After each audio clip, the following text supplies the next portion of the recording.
부산에서의 새로운 아침이 밝았습니다. 레지던스 측에서 간단한 아침을 배달해 주셔서 그걸로 아침을 먹었습니다.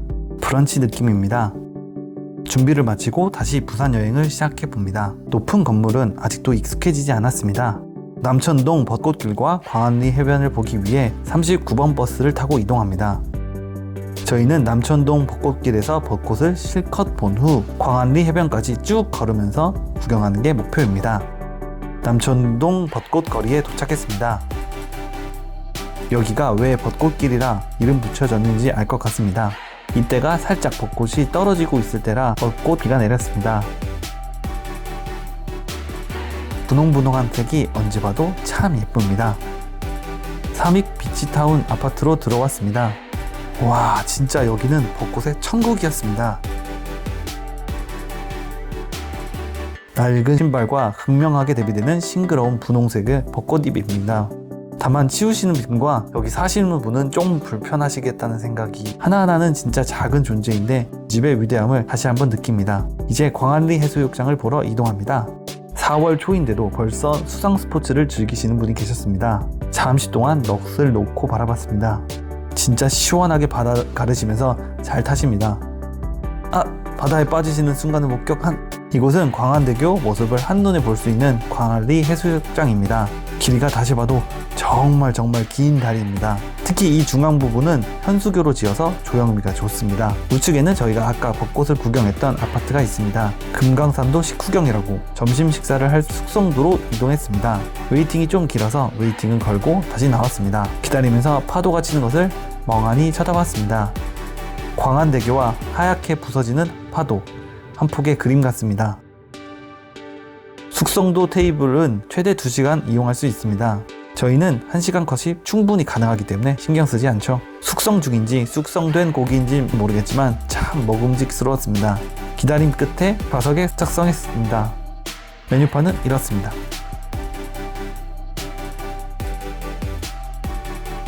저희의 좌석은 운 좋게 이렇게 창가 근처입니다. 이렇게 비계로 판을 한번 닦아주시고 스타트! 고객님 입장하십니다. 부대 차렷!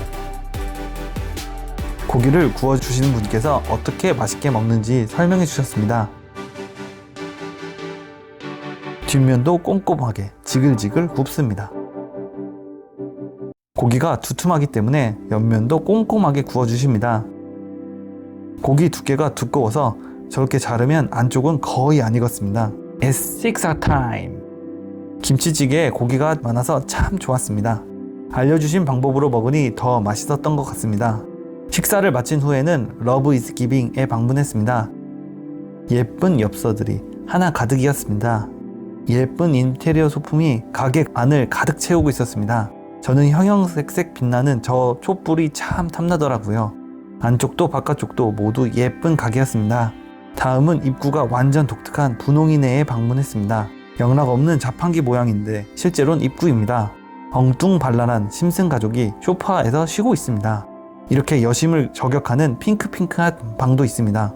저는 이 구름 모양의 등이 굉장히 인상적이었습니다. 여기는 방마다 컨셉이 확실했습니다.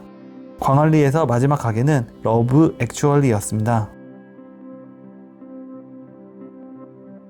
여기도 예쁜 엽서와 소품들이 많았습니다. 저는 이 곰돌이 친구들이 확실히 마음에 들었습니다. 은은하게 들어오는 햇살과 소품들이 예쁘게 잘 어우러졌습니다. 저희는 다음 장소로 이동하기 위해 광안역에서 지하철을 탔습니다. 수도권 지하철 노선도만 보다가 다른 지역 것을 보니 신기했습니다. 이윽고 장산역에 도착했습니다. 여기서는 버스를 환승해서 이동합니다. 버스를 타고 가다가 달맞이 길에서 내렸습니다. 바로 스카이 캡슐을 탑승하기 위해서죠. 꽃터널이 저희를 반갑게 반겨주었습니다.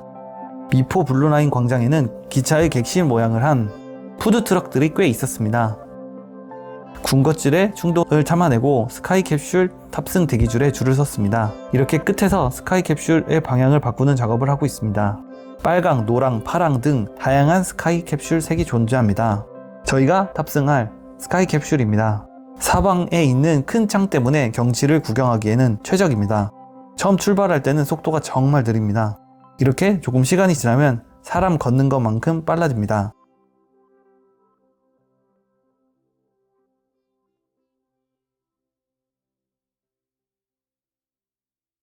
보시는 것처럼 어느 구간에서든 약간의 진동이 느껴집니다. 바다는 오늘도 평온합니다. 이렇게 스카이 캡슐의 속도를 체감해 볼 수 있었습니다. 상대 속도를 분석한 결과 사람이 걷는 속도보다 아주 약간 낮은 정도? 오른쪽은 바다 뷰, 왼쪽은 숲 뷰, 중앙은 철로 뷰까지 그 누구도 싫어하지 않을 완벽한 뷰입니다. 경치를 감상하다 보니 어느덧 빨간색 등대가 성큼 다가왔습니다.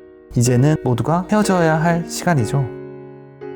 그렇게 저희는 청사포 정거장에 도착했습니다. 그리고 기념품 가게에서 멋진 등대를 구경했습니다. 뭔가 신기하게 생긴 코르크 마개로 덮인 병도 함께 전체적인 기념품 샵의 전경은 이렇습니다. 열차가 안 오는 틈을 타서 한껏 찍기! 겉에서 본 청사포 정거장은 굉장히 미래지향적인 건물이었습니다. 멀리서 본 스카이 캡슐의 모습입니다. 저희는 다음 목적지로 향했습니다. 전통 찻집인 비비비당입니다. 운 좋게 창가 근처에 자리를 잡을 수 있었습니다. 벚꽃과 바다가 한눈에 들어오는 멋진 풍경입니다. 저희는 단호박 식혜와 단호박 빙수를 시켰습니다. 어쩜 이렇게 윤기가 촤르륵 흐르는 건지. 사실 가격이 좀 비싼 편이었는데 메뉴 나온 것들을 보고 이해했습니다. 정말 분위기가 장난 아니지 않습니까? 단호박 식혜는 저희의 예상대로 달달하니 맛있습니다. 단호박 빙수는 더운 날씨에 딱 먹기 좋게 단호박 맛이 나는 빙수에 달달한 조청이 얹어져서 맛있었습니다. 함께 나온 떡들은 모양이 예쁘고 담백한 맛도 좋았습니다.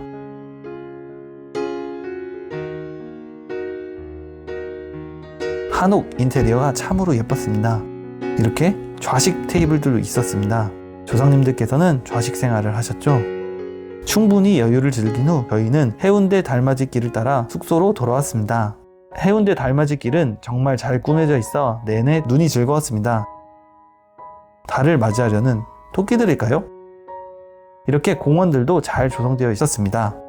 일본 건축물에 대해 아는 바는 거의 없지만 딱 보고 일본 건축물과 비슷하다는 느낌을 받았습니다. 아니, 우리가 이렇게 많이 걸었다고? 사실 피곤해서 중간 이후부터는 계속 졸면서 걸어왔습니다. 나가서 먹기엔 너무 지쳐서 수림 횟집에서 배달을 시켜 먹었습니다.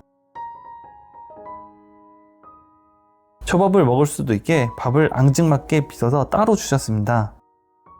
메인인 회, 시원한 물회, 셀프로 초밥 조립해서 냠냠. 오늘도 신문물을 참지 못했습니다. 나만의 집이 생기면 스마트 홈을 구축해야 한다고 다짐했었는데 참으로 요원한 일이 되어버렸습니다. 시청해주셔서 감사합니다.